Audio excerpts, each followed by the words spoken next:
I just made everything disappear on my screen. Sorry. I don't know where you went. Follow my voice, Robin. Find me. Where did you go?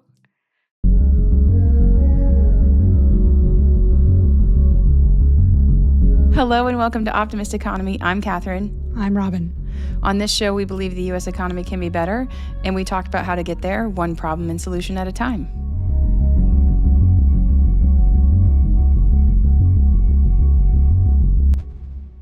We have a couple announcements. One is that if you have a fancy podcast consumption platform, we have chapters to the episodes now, and you can skip all this. Just go ahead.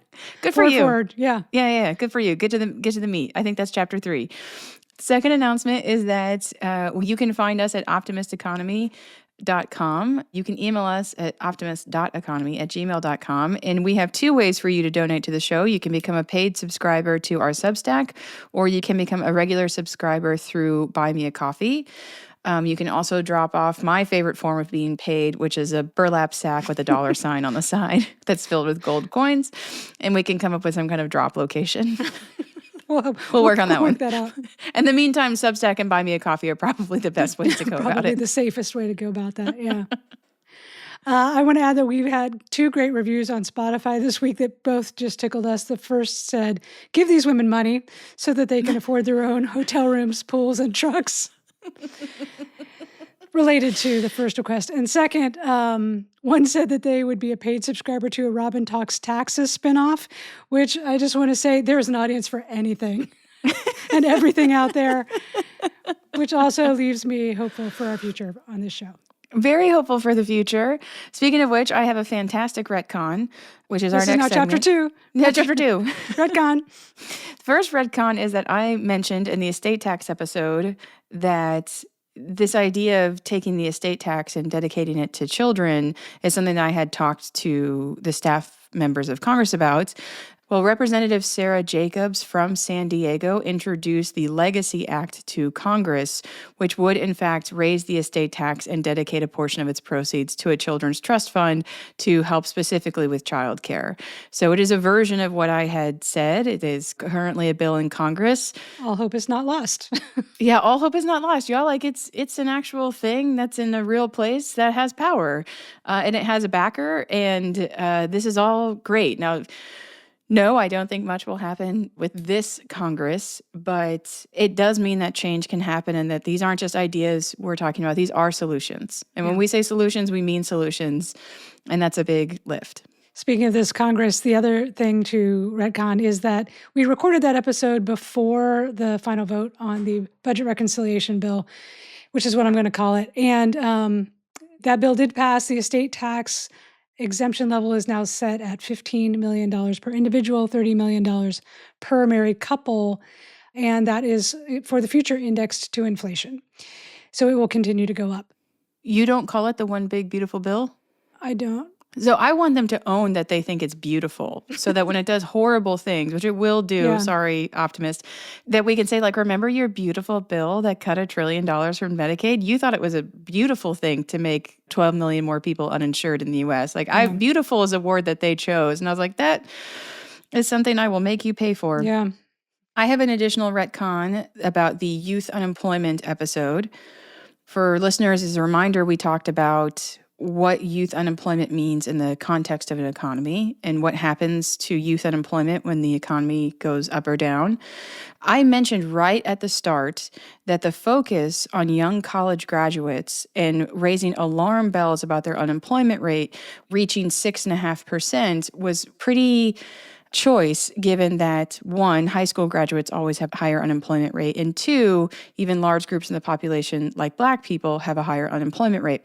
Someone DM'd me to say that it was used too much as a throwaway line just to bring up Black unemployment, and it sounded borderline offensive. So heard and apologized. It was not meant to be a throwaway. What I should have said and didn't elaborate fully is that all of these articles, all of this attention on the unemployment rate for college graduates, if you don't correctly diagnose a problem, you will never find a solution. And so if you decide that there is one group that is singularly suffering in the U.S. labor market, and it's a bunch of fresh-faced college graduates who have a 6.5% unemployment rate, you are missing the bigger picture of how our labor market works and who is actually suffering in it. And when you decide that crisis for one group is normal for another, you've essentially normalized the labor market being poor performing all of the time for a set of people like Black people. Right. And I think that callousness that worse labor market outcomes for Black people is accepted, which we talked about on our very first episode about DEI, is a problem. So I should have said more of that. And in general, that episode got a lot of response. So many young people said I was a terrible economist and that I didn't know what I was talking about. Got a couple of stupids in there, which I get to add to my little list of the number of people who call me stupid when talking about the economy. And I think young people who had graduated and are having a hard time finding a job, do not want to hear that they aren't special. And do not want to hear that they are actually in a pretty strong position relative to, say, people who don't have a college degree who are their age. And they let me know they thought I was stupid for saying so. The labor market is not always a kind place. But again, if we don't know what the problem is and we pick a victim as opposed to a diagnosis, we'll never get to a better place. Okay. I mean, the number of people were like, I had to take a job in food service with a college degree. I'm still unemployed. And I was like, sister, no, you are not. And it's not fun taking a job that's beneath your skill set, but it is not the same as being unemployed. And there's actually a big movement right now to reclassify the whole U.S. labor market where people who have jobs that they don't like or who pay little are functionally unemployed. And I think what these kids hit on is how disgusting I think that is. Right? That we pursue policies and laws and practices that create a terrible, large, low-wage labor market. And then afterwards, we're like, and you know what? They don't even have a job. The disrespect with which we treat certain parts of the labor market, you don't see when you do it, but you do it. And when you look at me and say, well, I have a college degree, I shouldn't be working an hourly retail shift, that's beneath me, you are basically saying that the people who work those jobs don't matter and they're beneath you. And that's not what you meant to say, but that's just what you said. That's what you said, yeah. That is exactly what you just said. And I think that's what made me so mad, is just the casual disrespect and disregard that we would treat a quarter of workers in the United States. Yeah. It's offensive to me to have their job. Well, it's offensive to me that their job is so shitty. Okay, I'll take a deep breath and I'll exhale. And let's talk about making those jobs better. Wait, we have to do terms and conditions first. You go ahead. Okay. Johnny 5, I am looking at the outline for what it's worth. It's not that it's not there. It's that I'm bad at looking. I reread the Johnny 5 review and I posted it again yesterday because it's so good. Just reposted it. Keeping us honest, Johnny 5. Okay. Chapter 3, terms and conditions. I was trying to remember this word and I didn't have to look far because my mother had sent me this email, one of these, word a day kind of things, about the term for the paragraph mark that you see sometimes in fancy typography. You can get it by hitting Option 7 on your Mac keyboard. It looks like a backwards P with an extra line on it. It's called a pilcrow. I didn't know there was a word for this. It has a very long, boring history, but there's two things that are kind of happening. One is the evolution of the word pilcrow, and one is the evolution of the actual symbol. But basically, in the Middle Ages in the text, they began putting symbols between lines of text or at the beginning of a line to indicate this was the beginning of a new idea. And then later they got fancy and illustrated, and they would be sort of in the margins and red ink and with extra decorative marks and such. Anyway, it's called a pilcrow. Gets used by editors, actually, a lot to mark a place where there should be a new paragraph break. I looked up the phrase once in future, which is from the T.H. White novel, The Once in Future King. Yeah. But I was using it to describe a specific policy, and so I was calling it the Once in Future policy, and I wanted to see where that came from and see who had said it first. Once in Future King is about King Arthur. Right. If you've ever watched the animated movie Sword in the Stone, that's about the first third of the book. If you've ever seen the musical Camelot, that's like the middle third of the book. And then the end's real sad, so no one's done that one. Kind of Camelot did. But The Once and Future King is a King Arthur tale. It was released in the 50s, and it is from the Latin, King Arthur is the King of England once and in the future. It's a really like lovely turn of phrase. And I think it applies a lot to the things we talk about in our show about we have these policies that are in some ways relics of the past, but are still necessary for the future. And I just wanted to make sure it wasn't like, I don't know, like some of the Nazis said. Like I just had to do a quick check that like there was something like really terrible behind it. Because is this biblical? Is it Nazis? Is this biblical? Is this offensive? Is like this something plantation owner used? Like let's just do a quick gut check. I think these are a really helpful exercise for learning about our history and economy. But it's above board. We get to use it. So I was writing last night about the once and future union, about unionization. And I think it still applies today for the centerpiece topic, which is the once and future minimum wage. Yeah. Minimum wage. So I had suggested we do a minimum. I mean, I know that Kathryn is always game to talk about the minimum wage, but I had seen that there had been a bipartisan bill introduced in Congress to lift the federal minimum wage from its current $7.25 an hour to $15 an hour. And it's getting some attention as a real possibility because it was sponsored in part by Josh Hawley, who's a Republican senator from Missouri. And it's pretty uncommon that a Republican is on board with raising the minimum wage. So there is also another bill in Congress called the Raise the Wage Act, which would incrementally raise the federal minimum wage to $17 an hour by the year 2030. So those are both bills that have been introduced. Current betting is on Hawley's bill. So the other interesting thing, though, that I found out is that 40% of the population in the U.S. is already living in a state where they've lifted the minimum wage to $15 or higher. And so lifting the federal minimum wage to $15 an hour is largely going to benefit the states that have never raised the minimum wage at the state level, and they are concentrated largely, of course, in the southeastern United States.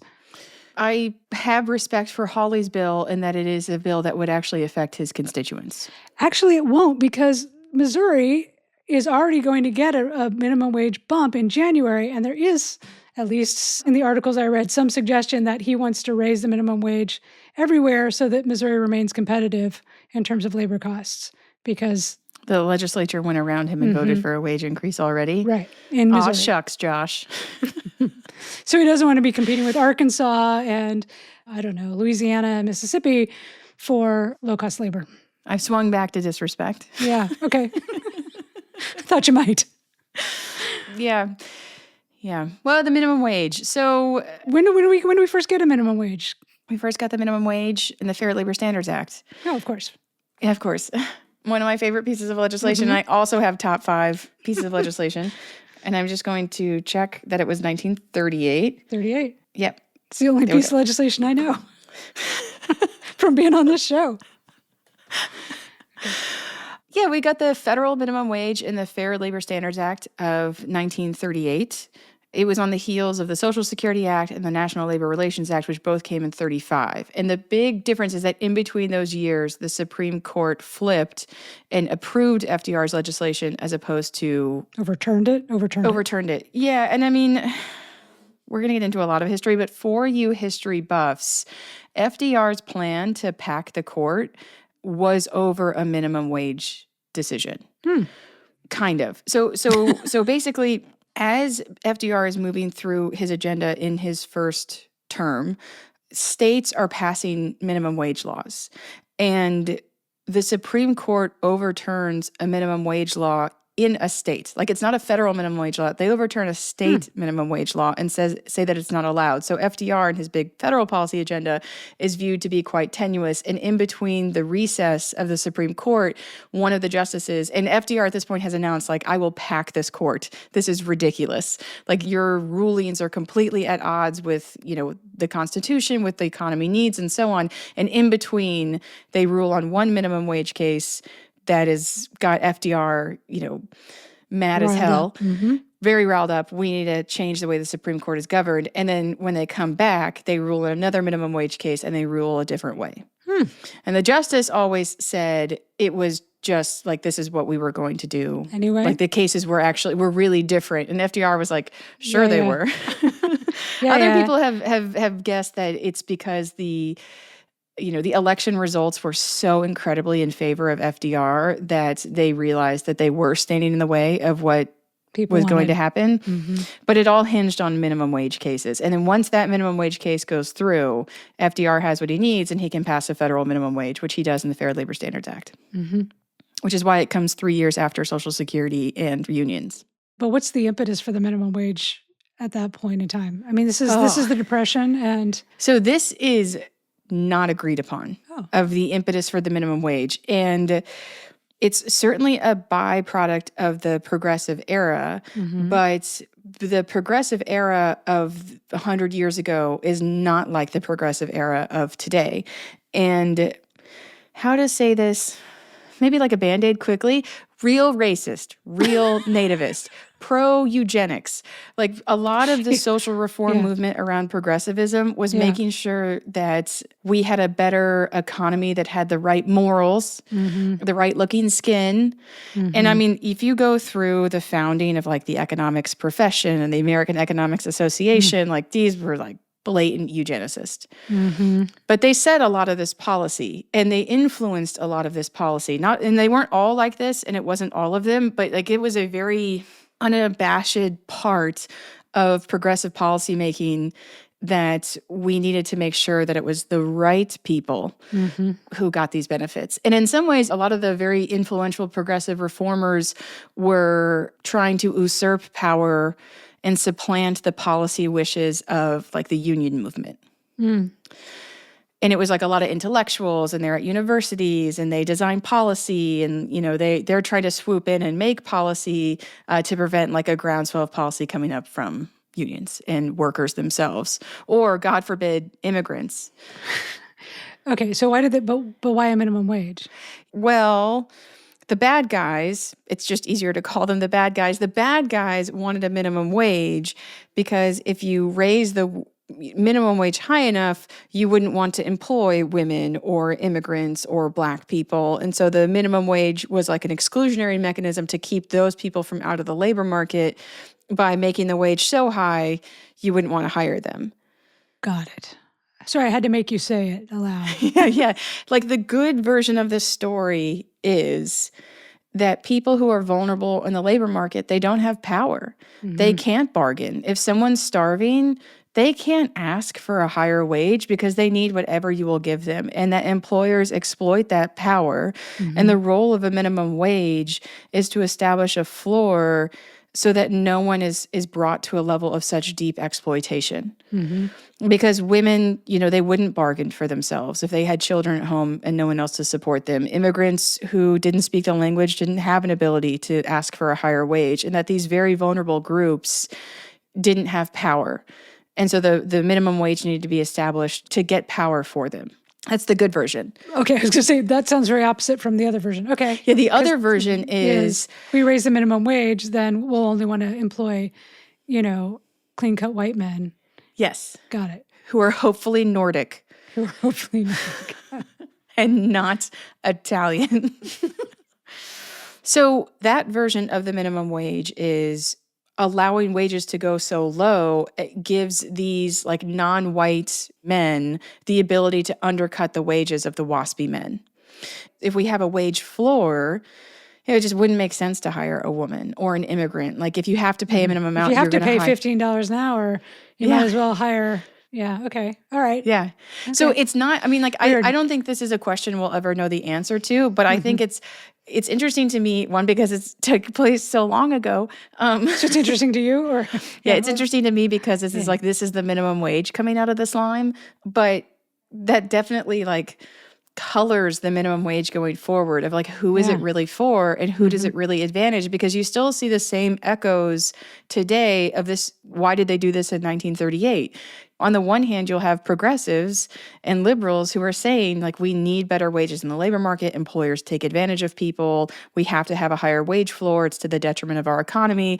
And the conservative argument is basically, if you raise wages, these people won't have jobs. They'll lose which, jobs. Right. Yeah, which in the 30s was like awesome, but now is not good. Right. But it's still the same mechanism of, are you protecting people through a wage floor, or are you excluding trying people to get them out of the labor market? It's the exact same argument, and it was all there in the 30s. That's really interesting. I was just looking at some of this, the summary of some of the research that's been done since 1992, which I'm sure you're going to get to. But it's exactly echoing these things that you're saying. Like, this is the debate about the negative impact on employment of the minimum wage, which I'm also sure we'll get to here very shortly. Yeah. So the minimum wage hasn't been increased. When was it last increased?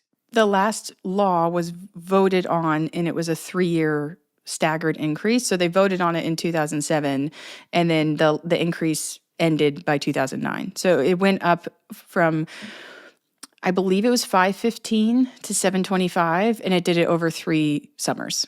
Got it. So 07, 08, and then 09, it was done. So they voted on it in 2007, which is not quite 20 years ago. Oh, y'all, they voted on it before the first iPhone was released. Wow. We're on the iPhone 16. I guess that would make sense. Yeah. Yeah. Counted in generations of iPhones. Yeah. We did not have smartphones. That was the world we were in the last time Congress voted to raise the minimum wage. And why? And then why did they never go? I mean, that's kind of a long time to never go back at it. It's not like Republicans have controlled Congress that entire time. How come it never got voted on again? I don't have a great answer to the political question. My guess would be that states that had Democratic federal leadership, like Democratic congressional delegation that would fight for a minimum wage, their states raised the wage aggressively. And Democrats who were in states that, are less reliably Democratic, like Joe Manchin, it was not a priority. So it just simply didn't have a champion in Congress, because the people who would champion it, people who are from, stalwart Democratic states, their own state was taken care of, and they didn't champion it in Congress. I mean, isn't there also an argument to be made that what the minimum wage is in California shouldn't necessarily have a bearing on what it's going to be in Mississippi or Georgia or, I don't know, Maine? I would say yes and no. States should have the ability to go higher if they would like to, if that suits their economy. But I also don't think it is good economic policy to leave so much of the country behind. Yeah. I mean, we've talked about a lot of these policies being a floor, Yeah, which states can go above. And maybe it's only now that people feel like the floor really is too low for even. I mean, Florida voted for a $15 an hour minimum wage. Yeah. Because their cost of living was so high, and it in some ways is reflecting that the minimum wage is less a political issue and more a functional one. And even conservatives in Florida can tell you that I won't make enough money to afford housing in Miami if someone can be hired for $7 an hour. Right. So where do you think the minimum wage should be now? Yeah, it's an open question. I think the way that I answer it is to think of it as what it truly is, a floor. And come to a logical place of what the floor should reflect. So political bargaining is what it'll probably reflect, but it's not in fact what it should reflect. Of I'm going to say 14, you're going to say 19, and then we're just going to switch it off here. Yeah. The markers that you can look at are the historical relationship between the minimum wage and other wage measures in our labor market. So things like the average wage, the median wage, those you can express in hourly terms, and then you can go back and say, all right, when the minimum wage was a thing Congress actually did, it was always at around X% of the median. Right. And so then that gives you a basic level of this is what it should be. Right. Did you do that? Or have we done that? Yeah, I've done that before. It's not as instructive as you want it to be, because you can basically cherry pick which years of the minimum wage you want to look at. So probably this century is off the table because this is an era in which the minimum wage is artificially low. So it doesn't really make sense to look at it now. The highest it had ever been in real terms was in 1968. I do want to talk about that. You can kind of I think you end up with the economic version of political bargaining of well, I liked that wage and so I picked that one. But you can arrive anywhere between almost $14 and $21, depending on which measure you pick and why. Right, which is a big range. But what I argued, I put this in a Bloomberg column, what I argued is that you should you should come up with some type of economic justification for what you choose. And it should, at a minimum, be this. So you could also look at the relationship between, say, the minimum wage and poverty. Yeah, I was thinking poverty. I was also thinking, cost of putting a roof over your head. I mean, I think that's one of the things you see again and again is how, there's plenty of places where you could work full time at the minimum wage in that state, and a one-bedroom apartment would cost 177% of all the money you could make in a month.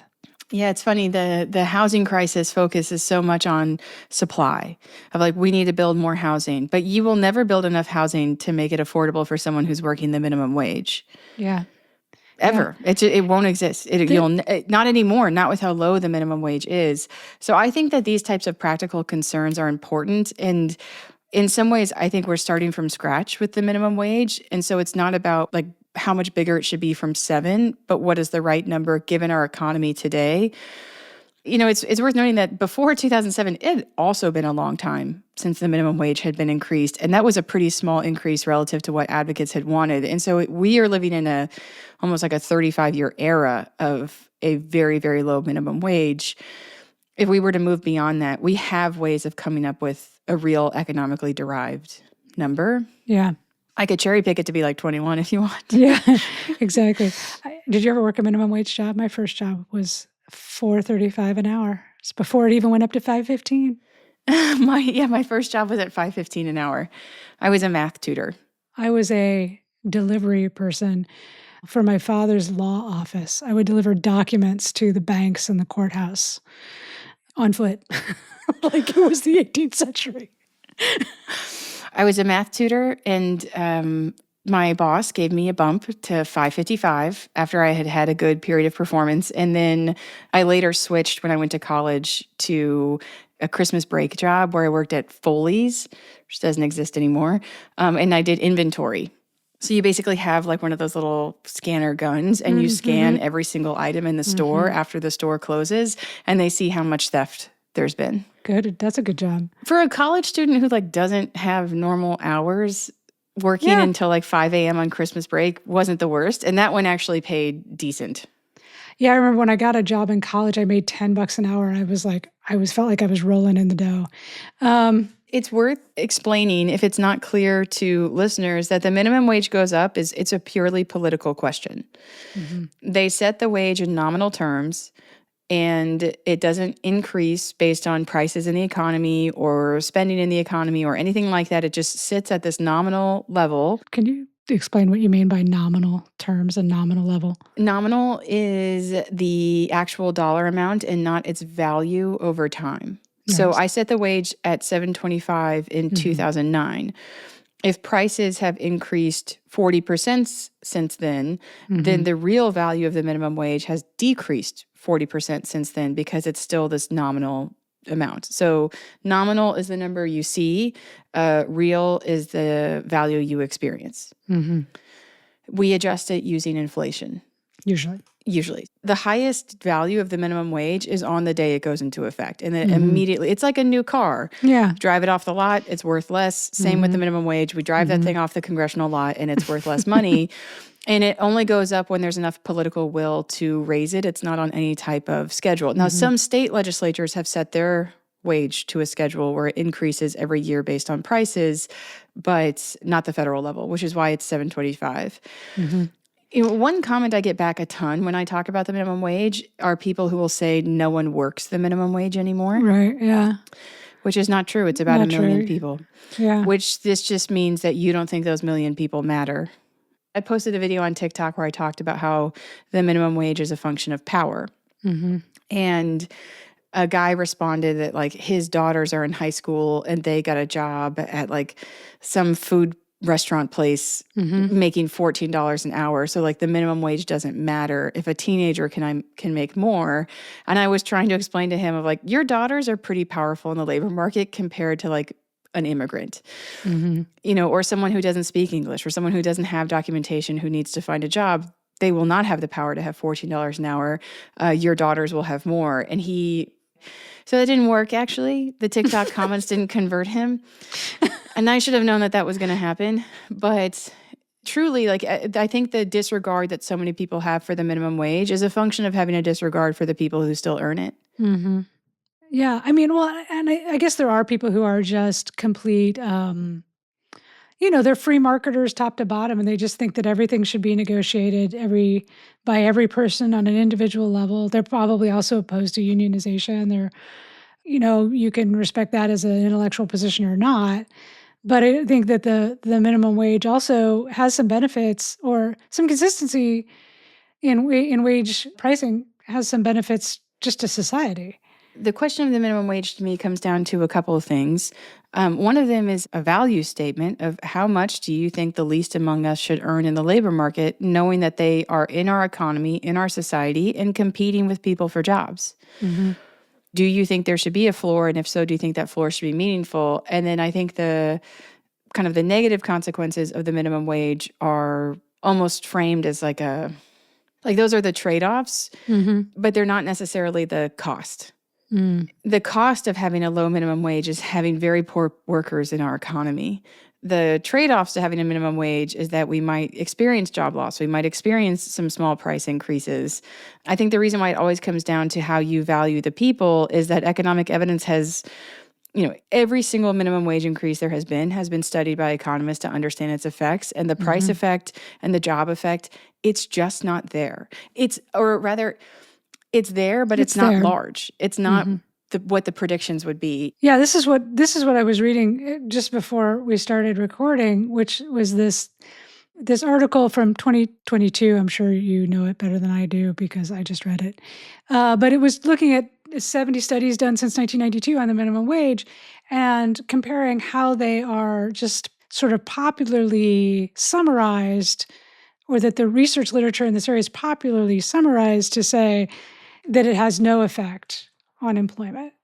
But of course that there are expected to be negative effects on employment. And the question is, and you talk about this on the show a lot, there are trade-offs. And the question is, what are you willing to trade off? And is the trade-off that you have millions of people who are working full-time who cannot lift themselves out of poverty, who are still living below the poverty line? Yeah, the classic prediction of the minimum wage is that it raises the price of labor above its competitive level, and therefore you would want less labor, ergo people would lose jobs. Mm-hmm.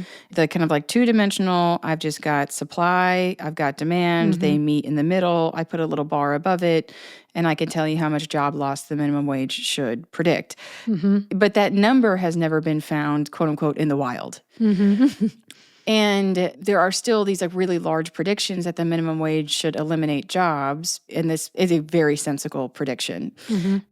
It's this very sensical prediction, but we've never seen it in real life to the degree that theory would predict. So we do see evidence of some job loss, and it varies across circumstances, across wages, across industries. It varies enough and it's small enough. It's almost as if the prediction is wrong.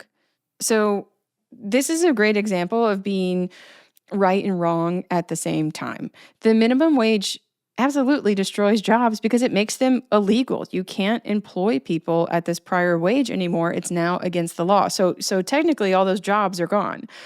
But they're immediately replaced with a new legal contract. And what we don't see is a ton of layoffs when that occurs. So you keep them, at least in the short run, but maybe you don't replace people as they quit or get fired as quickly. And in the long run, you kind of reorient your production to use that labor less. So the prediction's right, but it's also wrong at the same time. And I think this is why the minimum wage can be so fraught a conversation and so controversial when it shouldn't be. It makes a bunch of jobs illegal. They go away. It's a transition to get to that process. But in the long run, we have higher employment and more economic growth. So it doesn't like leave a scar in our labor market from which we never recover. It's just one part of this like big evolution of the economy moving forward.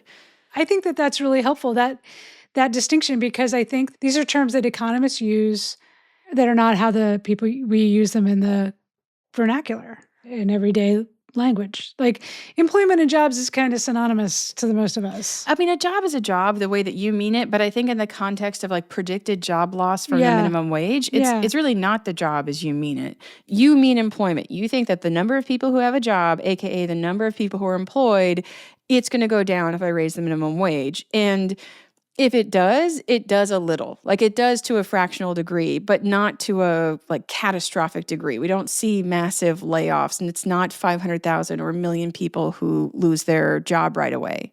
But I have eliminated jobs from the economy. They've just been immediately replaced by new contracts that meet the legal standards. And it's not a linear thing, right? So like if the minimum wage goes from its current rate to $15 an hour, it will more than double. That does not mean that all those new jobs, that there will only be half as many. It doesn't operate that way. Yeah, because we have supply, demand, prices, a wage floor, boom, employment loss. That doesn't happen. But price and demand and supply, that's only one way to view the economy. And it's a very powerful intuition. It's why it's taught in 101, is because the idea of supply and demand clearing at a price explains so much of our world. But it's not the only thing that's going on. And if supply and demand are Econ 101, I would say Econ 102 is power. And the power that individual agents have in bargaining and the power that they have in market and non-market situations. We can use economics to express your power in an employment contract, in a marriage, as a player on a soccer team. All of that has power, which we would define by your ability to bargain for the conditions that you want, given your outside options and information. And that is a whole other branch of economics and the other way to view all of these things. And by that kind of lens of thinking about power as opposed to prices, the minimum wage wouldn't necessarily cause job loss or employment declines because the workers who are affected don't have much power and they're being paid below what they're worth because they can't bargain for more. And this goes back to kind of like the original motivation for the minimum wage was to basically remove power from employers to exploit workers who work for them. So even though it took a while for the economics literature to come up with like the same type of framework, it was all there in the economy when the minimum wage was created. Some people just don't have enough power. Sometimes employers have a lot. And I think, based on what we talked about with the union episode, the idea that employers have a lot of power and workers don't is probably pretty salient.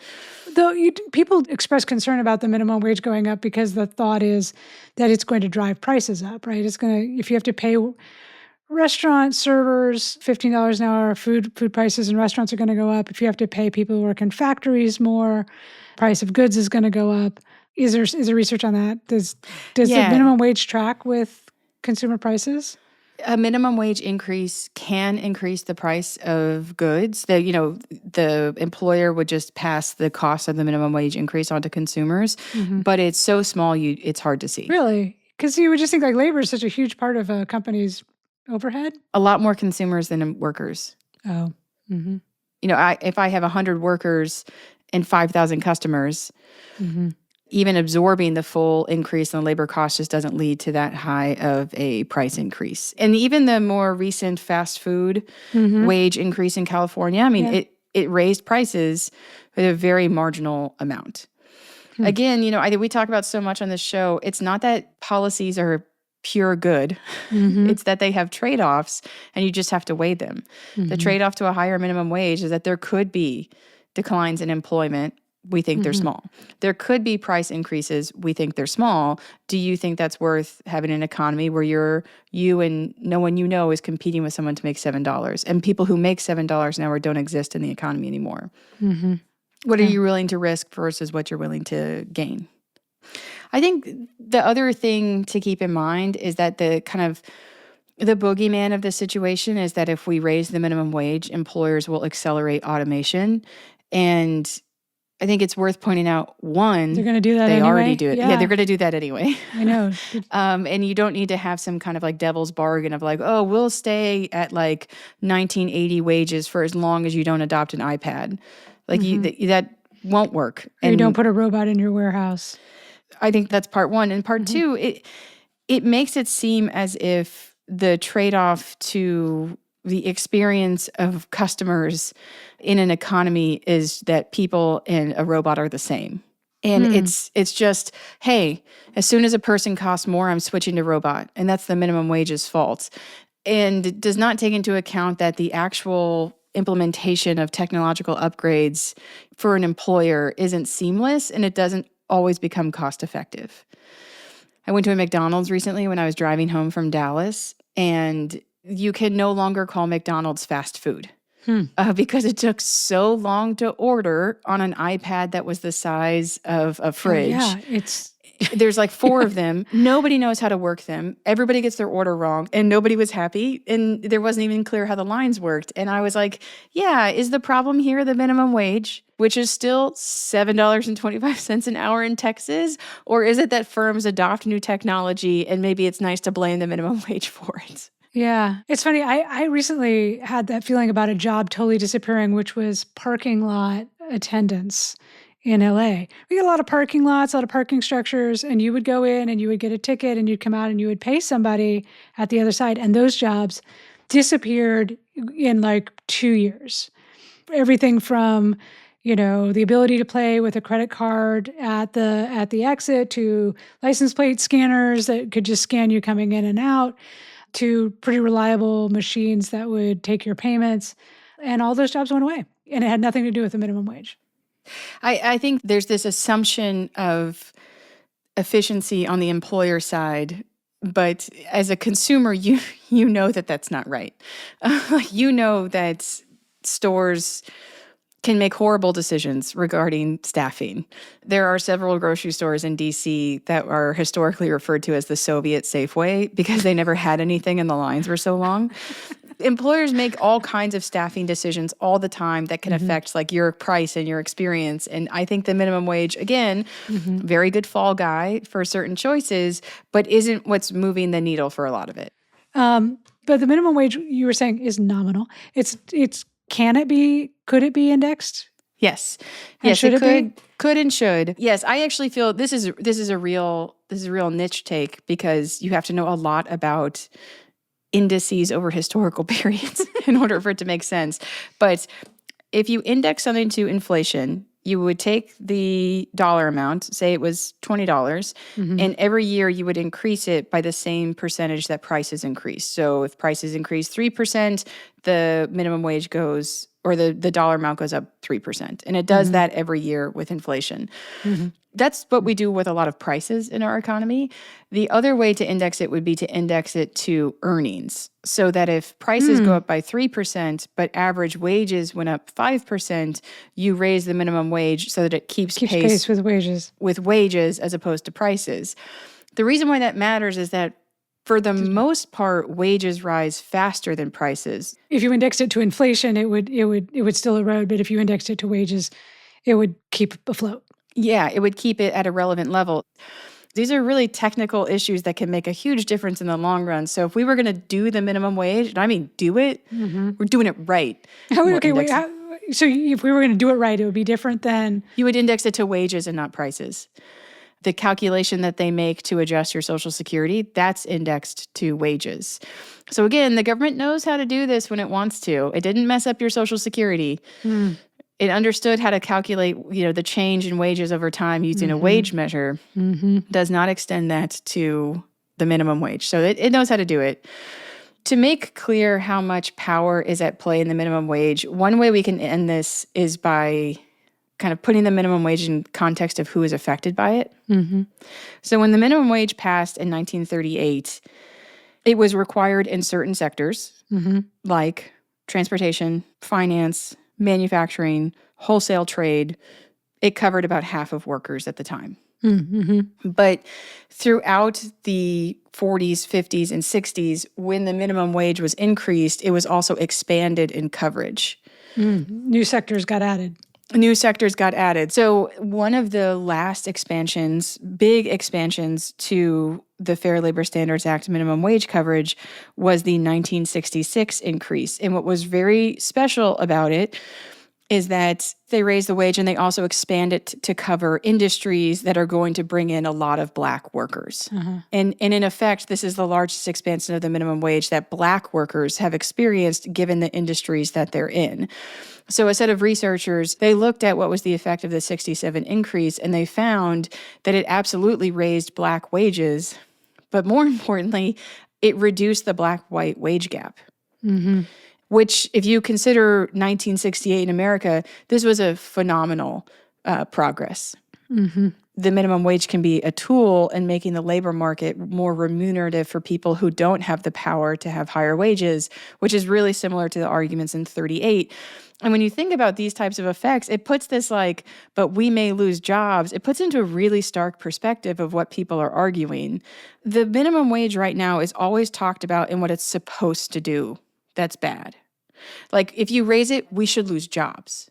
If you raise it, we'll see higher prices. Yeah. But if you go into the economics research and look at what the minimum wage has shown to do, it's done things like raise the wages of people of color, especially relative to white people, because they get clustered into the lowest paying jobs. Mm-hmm.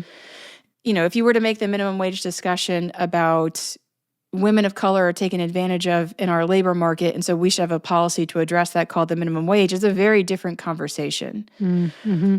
If you were to say that people are taken advantage of in the labor market by employers and the minimum wage is a way to redress that, which is absolutely, I mean, that's the minimum wage. That's its whole history. That's its whole motivation. Then we have to have a conversation about which employers are taking advantage of and what kind of power employers have. So I've always thought that the employment and price predictions were really convenient because it got you out of the much harder conversations of the problems that the minimum wage solves. Right. This reminds me actually a lot of the conversation we had a couple of months ago about paid sick days. The idea that there are going to be small businesses for whom that there's going to be a burden, but maybe those aren't actually the jobs we want to be sacrificing 28 million people's health and paid sick time to. Yeah, I mean, if you raise the minimum wage, I will say this. If you raise the minimum wage, there are going to be some businesses that go out of business. Absolutely. I don't think that I should pretend as if there's no, like, I don't think anyone who's a proponent of the minimum wage should pretend as if there's no consequences. There are probably, and because we have 300 million people. Somewhere there is a business that is so marginally, still in business that if you were to raise the minimum wage, they'd fold. Mm-hmm. That can happen. So do you want to protect them or the 15 million people who would benefit from a minimum wage increase? Mm-hmm. And which type of economy do you want to live in? The one where we sacrifice everything for a business that's barely making it, or the one where we empower workers with larger incomes and hopefully those businesses get to try again? Because it is worth noting that in the United States, you can fail at business and you get to do it again. Indeed, you can fail at a lot of things and do it and try it again. You could fail at a lot of things and do it again. That's not to sound callous that if your business failed, that I'm like, see, I don't care. Of course I care. But you also are in the U.S. economy. You get to start again. Mm-hmm. It's not like you'll be doomed for poverty for the rest of your life. Whereas someone who works $7.25 an hour, they will be. Mm-hmm. Do you feel optimistic that we're actually going to get a bump in the minimum wage this year? Yes. Yeah. It probably won't be as high. I don't know if it'll be this year, but the Republican Party has turned towards populism. Yeah. And that has a lot of consequences, but having both political parties vested in poor people can really only be for the benefit of our economy. Mm-hmm. It shouldn't be a niche issue. It should be a broad economic issue. And Hawley is someone who has said publicly that Republicans don't serve their primary constituency. Right. So getting a minimum wage, like 15's maybe not what I would pick. Mm-hmm. But yeah, getting a federal minimum wage of $15, I'm optimistic that they'll go for it because they have yet to enact a public policy that will benefit the people who voted for them. So odds are they got to do at least one, They got to do at least one. And minimum wage is kind of a gimme. Yeah, exactly. It's incredibly popular. People love voting for it. They love voting on it. They love seeing it go up. They think, I mean, there's like a crazy percentage of people who think the minimum wage should be above 25. So if that means Republicans put it to 15, like, I'll take it. All right. Pilcrow.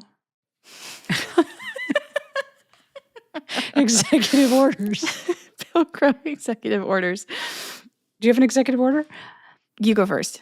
Okay, so you guys have been sending us a lot of executive orders. We've got a little backlog, so I put one on our Substack, and I just want you to know that grocery stores will not be allowed to rearrange the aisles every 8 months. That passed with 88% of the vote of Optimists everywhere. I don't think they should change. I mean, they're like 8 years. They should never be allowed to change. Just make it work. So frustrating. This is from another one of our listeners who's been a really great supporter. Troy says moving vans need to have one of those sliding signs, kind of like you have in a dishwasher that says clean and dirty. And it needs to say moving in or moving out, because that's all you want to know when you walk by and you see them on the street. My personal executive order this week in the Republic of Rousey is what stores that are permanently closed, take them off the Google Maps and the Apple Maps. Don't leave them there and say they're permanently closed. That's not helping anybody. Yeah. Also, where does that end? Yeah, exactly. I went to like 2 cable stores trying to return a modem that they just weren't even there anymore, those stores. Those are my executive orders. Okay, I have kind of a real one it's not just petty. I think firms should be required to disclose turnover cost. Oh. How much does it cost you to be such a terrible employer? I think public companies in particular would benefit from this. But I was texting with a journalist about Amazon and how their average wage is huge turnover. The average wage is relatively high, but they had this leaked document a few years ago that was an internal report that was like, wow, we're burning through so many workers in some metropolitan areas. There will be no one left to hire. We basically will have hired and have lost, the majority of workers who are of a certain age, of a certain education, and will have worked for us. And I was like, okay, well, now everybody tell me. You want this to be part of their like SEC documents that they have to file. It will be, and this would be the cost. This isn't just the turnover rate. Just the turnover rate, I think, would be really instructive. I mean, especially for people who are in the labor market searching for jobs, you should have to say how many people quit your company last year. So this is my question. I got a debate about this with another labor economist of like, which do you think firms would hate more, having to disclose the pay of their current employees or having to disclose their turnover rates? And like, which one benefits job seekers more? Because this is, again, getting to like both the deep nerdiness of economists as well as how important power, bargaining, and information is to the profession, that we got in this like epic dispute of what would be better for workers bargaining for higher starting wages and assessing a future employer, knowing what they pay or knowing how many people they've lost. And you thought how many people they lost? Because it was more indicative of working conditions than pay alone. Yeah, for sure. So yeah, like the big fight was that like knowing pay would help with wage gaps. So, women wouldn't be in a disadvantage or Black people wouldn't be at a disadvantage. They could ask for the right starting wage and that would be really effective. But then I said it would lead to worse matches because they would be hiding job quality concerns, which would show up in turnover but not pay. And so then we got into like this kind of like... Yeah, especially you have to pay more, but you keep losing people. That's a very, very bad sign. Yes. So do an index, maybe get both of them. Yeah. Okay. So honestly, por qué los dos? We could just have pay and turnover disclosed, but I think it was more fun to fight about which would be most useful to workers, what would empower workers more, which piece of information. Yeah. And like that is what PhD labor economists argue about at a bar. And we're a real good time, I will say. I think we're fun as hell, but I could get why people would move away from us. I don't know. I'd lean in. One of my friends said that she and her husband have a code when they're like out and one of them is eavesdropping on an interesting conversation, that they say something to the other one that involves the word lunch, which means stop talking. I'm trying to eavesdrop to this table behind me. So if you just say like, what are we going to have for lunch on Saturday? That means I'm listening in on this conversation. I would totally lunch your conversation. Oh my God. Why is this not the term and condition that we started the show with in whatever Pilcrow that was? To lunch something is to, oh my God. Because lunch used to be slang for slacking off. Oh. No, yeah, like, are you lunching? It's like, yeah, I'm lunching. Like, I'm at my work, but I'm lunching right now. This is great. Again, fully endorsed. Okay, replace what I said with what Robin said. Everybody needs to have a code word established at every dinner gathering so that if you needed to eavesdrop, you could. Yeah. Yeah. Okay, switching from mine to yours. Mine wasn't petty enough, but this is just the exact amount of petty. Okay, final Pilcrow. Spiritual sponsors. Spiritual sponsors. My spiritual sponsor is Girls Weekends because that's where I get interesting details like how to come up with a code word like lunching, which is from my friend Emily. That's a better life to know that. Every year, my 4 friends from high school get together, and I just have to endorse the idea of just getting away without your spouses and family and being with people that you are not bored with your stories and troubles, and you can bitch about your in-laws or your difficulties with your kids or your job, and it's all new to me. Bring it on. It's great. We had a great time. Okay, did we have a real spiritual sponsor? Paul in Kearney, Nebraska came in as a spiritual sponsor, and he also said he binged our entire back catalog in 2 days of tractor work out there in Nebraska, which I just love. I love the image of that. Thank you, Paul. We appreciate it. Thank you so much, Paul. We absolutely appreciate it and need it. My spiritual sponsor is Phyllis Neffler from Troop Beverly Hills. From what? From the 1980s classic Troop Beverly Hills. Phyllis Neffler is played by Shelley Long. She's a Beverly Hills housewife whose husband leaves her because she never does anything or accomplishes anything, and her only hobby is shopping. And so she takes over her daughter's Wilderness Girls troop. And yeah, I mean, a lot of stuff happens. You can imagine what, but it is an absolutely amazing and touching movie. Man, one time when I was in college, I found out that a friend of mine hadn't seen it. And I was like, you haven't seen Troop Beverly Hills? It's such a good movie. We should go rent it. And there was a rental store, like a really cult classic rental store in Austin called I Love Video. And I Love Video, it wasn't even arranged alphabetically. It was arranged by auteur's first movie shelf. It was just the most pretentious arrangement of films. And I called them and I was like, hey, do y'all have Troop Beverly Hills? And this kid was like, oh, I hope not. Hold on. And it comes back and he's like, I do have it actually, and I am pretty disappointed. I'm like, oh, okay, well, I'm going to come in and pick it up. Set it aside for me. Can you set it aside for me? And he was like, no. He's like, no one's going to come in. I'm like, it's a great movie. Someone could come in. And he's like, no, they won't. And when I showed up, I was like, oh, hi. And he's like, you don't have to tell me you're the girl that called about Troop Beverly Hills. And I was like, yeah, I am. Did you just give it to you so you could keep it? No, he was like, here you go. Just very begrudging. And I was like, okay, well, I can pick up I don't know, Fellini's 8.5 if that'll make you feel better, but I'm going to watch Troop Beverly Hills first, if that's all right with you. Anyway, Phyllis Neffler has some amazing lines in this movie. The clothes are insane because it's 80s wealthy people in California. Is that the character's name? The character's name is Phyllis Neffler. Phyllis Neffler. Okay, great. Yeah, okay. Sorry, I didn't realize I had to provide so much context, but yeah, it's a deeply, deeply silly movie about becoming confident, and she has a lot of great lines. It's very much almost like East meets West, it's trying to take all these rich girls camping, and they're like, there's bugs here. We're not going to stay. Very hilarious, but she is my spiritual sponsor, and one of her big quotes is, in the wilderness of life, one can never be too prepared, which I really love, particularly in the context in which she says it, when they try to go camping and end up at the Beverly Hills Hotel. Have I sold this movie enough? Boy, we need funny things to watch right now, and I will put it on the list. Really? Yeah. Okay, it all takes place in LA. I feel like it should also speak to it is making fun of rich people in LA, first and foremost. And that actually is a really good subgenre of movies, like LA Story. I actually own LA Story. I bought it, yeah. If you own LA Story, you gotta watch Troop Beverly Hills. Yeah. There's lots of celebrity cameos. All the girls are hilarious. And actually, if you are a Rilo Kiley music fan, this was one of I think this is her first film. Great. For those of you who are just going to watch Troop Beverly Hills for the first time, you're welcome. Yeah.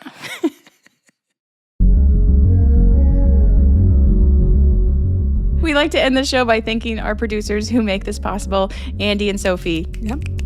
Appreciate you. Thank you.